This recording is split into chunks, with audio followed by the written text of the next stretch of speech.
আমি বারবার বলছি মুর্শিদাবাদটা নিয়ে গ্লোবাল অ্যাটেনশন দেওয়া উচিত।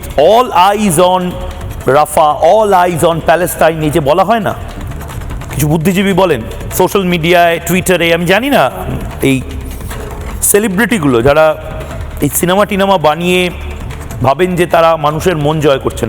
মুর্শিদাবাদের হিন্দুরা কি সিনেমা দেখে না?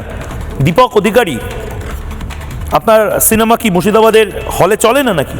মুর্শিদাবাদ নিয়ে কেন আপনি রিয়্যাক্ট করবেন না? প্রসেনজিৎ চট্টোপাধ্যায়, জিৎ দেব, অনির্বাণ, আমি অন্য কোথাও যাবো না, আমি এই দেশেতেই থাকবো, মুর্শিদাবাদে থাকতে পারবেন আপনি?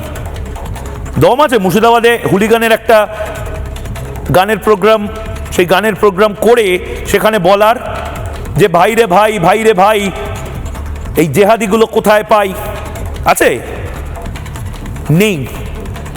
কিন্তু আমাদের তো বিশ্রামের জায়গা নেই।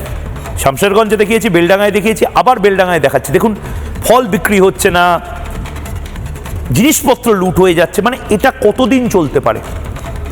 এভাবেই তো এক্সোডাস ডে বলে বড় বড় নামে বড় বড় হ্যাশট্যাগ হবে। মানে আমি এখন আর এই সমস্ত কিছুতে বিশ্বাসী নই।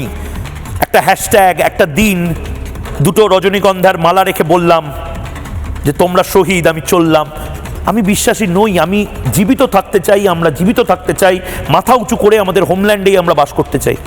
মুর্শিদাবাদের বাঙালি যারা, মুর্শিদাবাদের হিন্দু পরিবারগুলো যারা, তারা কেন অন্য জায়গায় জমি কিনে, বাড়ি কিনে, ফ্ল্যাট বাড়ি কিনে চলে যাবে?